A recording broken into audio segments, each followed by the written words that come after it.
नमस्कार विद्यार्थ्यांनो. आज आपण अपूर्णांक आणि दशांश अपूर्णांक याच्यामध्ये परस्पर कसं रूपांतर करायचं आपण बघणार आहोत.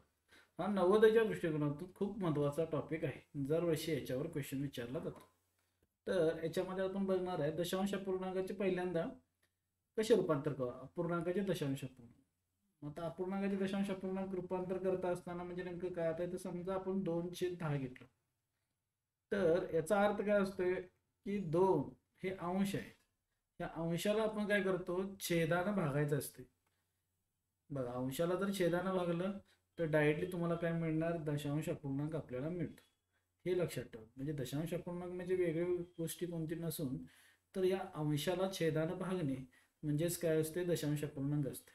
तर आपण थोड्या ॲक्टिव्हिटी आपण घेऊया आणि त्याच्या माध्यमातून समजावून घ्यायचा प्रयत्न करूया. मग आता हा एक मिठाईच्या डब्यामध्ये समजा किती लाडू आहेत, 10 लाडू आहेत आणि त्यातले रामने 4 लाडू खाल्ले, तर उरलेले लाडू आपल्याला फ्रॅक्शनमध्ये आणि डेसिमलमध्ये लिहायचे. मग आता आपल्याकडे आहेत किती बघा, 10. खाल्ले किती, 4. उरलेले किती असणार बघा, उरलेले बरोबर किती येणार, 10 वजा 4 म्हणजे किती राहणार बघा, 6. म्हणजे आपण जर ते फ्रॅक्शनमध्ये लिहायचं असेल तर काय लिहितो बघा, छेदामध्ये एकूण किती आहे, 10, ते छेदामध्ये.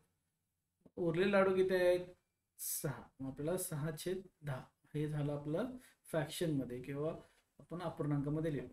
मग आता ह्याला फ्रॅक्शनला आपला दशांश अपूर्णांकामध्ये लिहायचं म्हणजे काय करायचं मी सांगितलं मी की 6ला तुम्ही 10नं भागा. आता इथे 6 असं लिहिणार, आपण याला 10नं भागलं तर काय होते बघा, हे 6 10च्या पाड्यात नाही म्हणून आपण काय घेतो, 0 घेतो, दशांश पॉईंट लिहितो, परत इथे काय लिहितो, 0. मग 10च्या पाड्यामध्ये 6 नंबरला 60 आहे, 6 लिहिणार.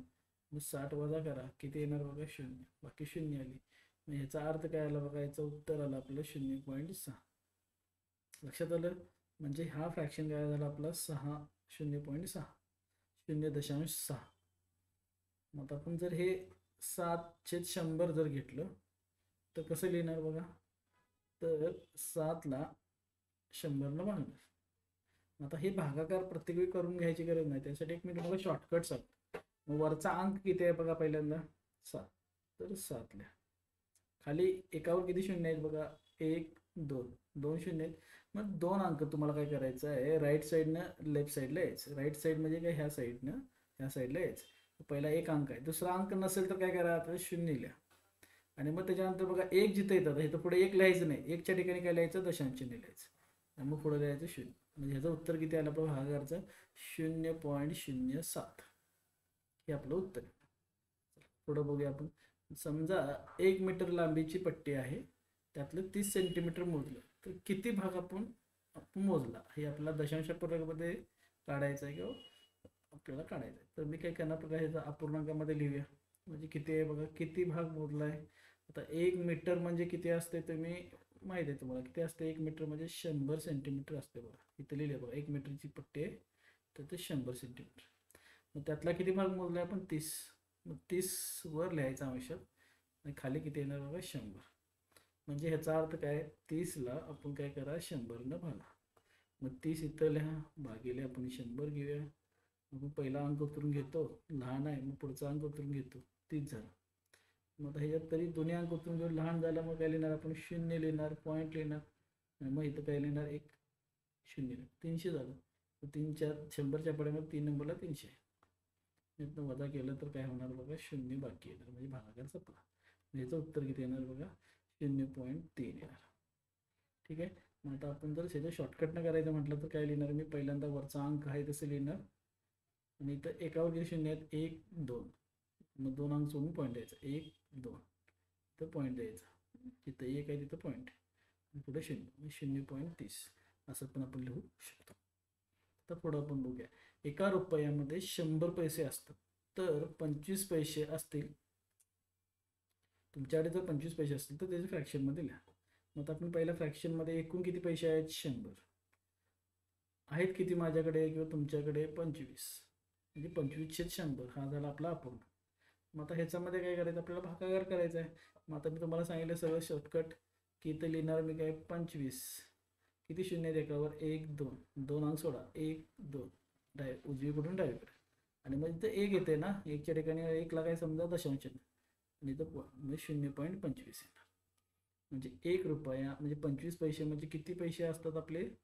0.25 रुपये झाले. मग तुम्ही काय करा, मला कमेंटमध्ये पाठवा 50 पैसे म्हणजे दशांश अपूर्णांकामध्ये किती रुपये. जर असं म्हणतं तर तुम्ही त्याला कितीने वाहणार? 100 ने वाहणार. पुढचा पार्ट. तर इथं आपल्याला काय दिलेत बघा, हा 16 पूर्ण रुपये म्हणजे 16 पूर्ण आहे, मी पूर्णांक युक्त अपूर्णांक आहे आणि 700 100 आहे. मग आता 16 पूर्ण आहे तर 16ला असं आपण काय करूया, 16 लिहायचं. त्याच्यानंतर पॉईंट. आता इथं बघा किती अंक आहेत? एकच अंक आहे, इथं एक अंक लिहा. इथं किती शून्य आहेत? 1 2. मग इथं काय करा, दुसरा अंक, एक अंक पहिला झाला, दुसरा अंक आपण शून्य लिहिला आणि दशांश चिन्ह इथं 16.07. आता इथं काय करावं लागेल, हे 12 पूर्ण आहे आणि 1/16 आपल्याला काय करावं लागेल, पुढं दशांश अपूर्णांकामध्ये रूपांतर करायला लागेल. मग आता ह्याचा छेद 100 करा येते का बघा. 100 करा येत नसेल तर तुम्हाला काय करावं लागेल, भागाकार करावं लागेल. ठीक आहे. मी आता 1ला काय करतो, 16 भागतो. सगळं सिम्पलमध्ये. तर एक लहान आहे म्हणून काय करणार, ते 0 येणार, पॉईंट येणार. परत इथं काय झालं बघा, 10 झालं. तरी पण 0 घेऊन सुद्धा काय झालं, 10 लहान आहे 16पेक्षा, म्हणून इथं काय येणार बघा, 0. मग परत अजून एक 0 गेलं, 100 झालं. आता 16 सक्क किती येते, 6चा भाग जाईल तर आपण 96 करू. किती राहिलं बघा इथं 4. परत एक 0 लिहिलं, किती आहे, 16 2 32 तर 32. आता वजा केला तर किती राहील, 8. पुढचा घ्या 0, 80 झालं, 16 85. इथं पण काय येणार बघा, वजा करा, 80 0 0. ओके. म्हणजे उत्तर आपलं आलं इथं की 12.0625. हे 12 तर पूर्ण आहे, त्याला बाजूला ठेवा. ह्याची जी व्हॅल्यू आहे ती त्याच्यामध्ये ॲड करायची. म्हणजे 12 अधिक 0.0625 या सगळ्यांची ॲडिशन केली तर हे उत्तर येते. ठीक आहे.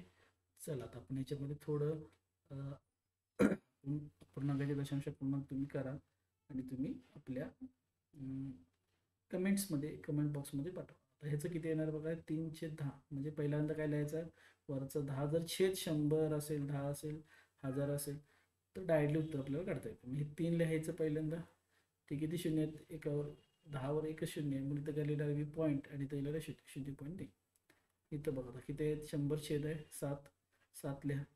त्यामध्ये एकावर किती शून्य आहेत, 1 2 2 शून्य आहेत. मग एक अंक पहिला झाला, 2 घरं सोडायची आणि राईट साईडला काय द्यायचं, पॉईंट.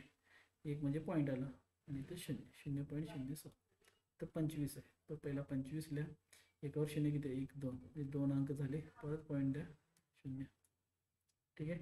मग आता काय करा, इथं 9/20 म्हणजे 5/8. एकतर भागाकार करा, नसेल तर काय करा, ह्याला छेदला 100 किंवा 10 करता येते का बघा. तर 20 आहे, 20चं 100 करणं सोपं आहे. मग मी काय करणार, 20चं 100 करण्यासाठी याला 5 न गुणणार. खाली जर 5 न गुणलं तर वर पण कशानं गुणणार, 5 न गुणणार. 9 5 45.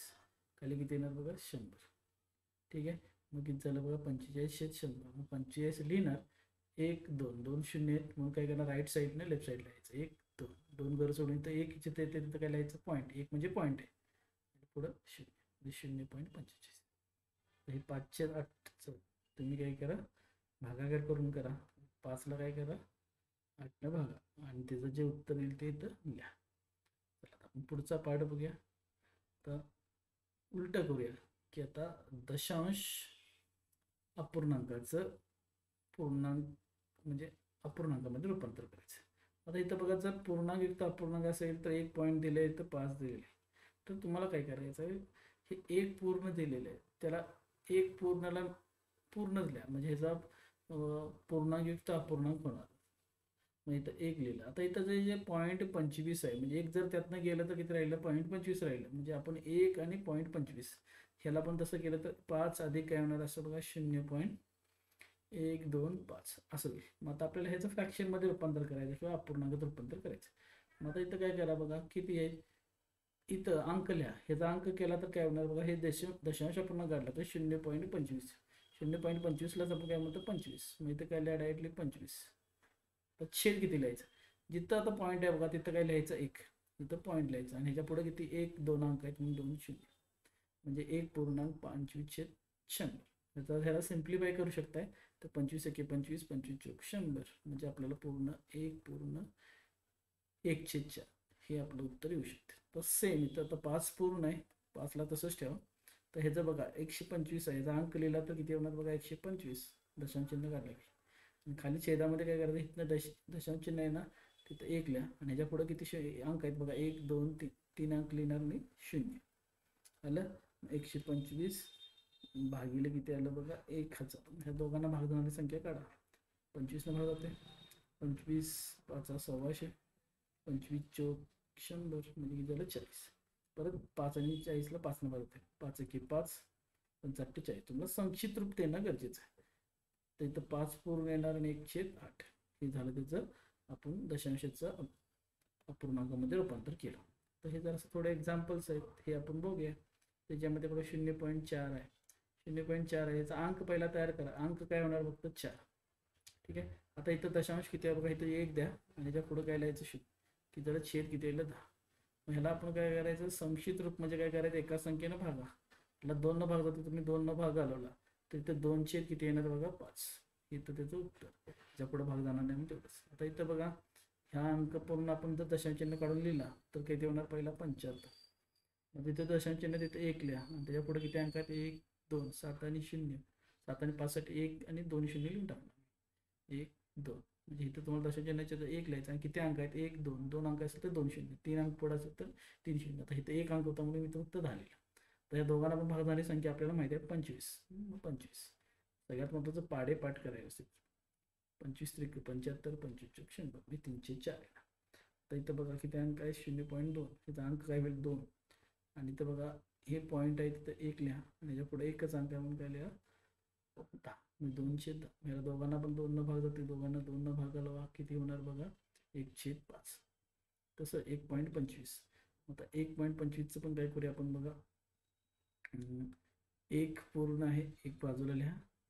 0.25 म्हणजेच काय येणार 25 आणि खाली काय येणार 1 0 0 म्हणजे किती येणार 100. म्हणजे काय होणार 25 एके 25, 25 चोक 100, 1 पूर्ण 1/4 येईल. तर हे तुम्ही काय करा स्वतः करून बघा तुम्हाला समजलं काय. हा व्हिडिओ कसा वाटते बघा. हा नवोदयासाठी खूप इम्पॉर्टंट पॉईंट आहे. Thank you for watching. लाईक करा, शेअर करा, कमेंट करा माझ्या व्हिडिओसाठी. थँक्यू.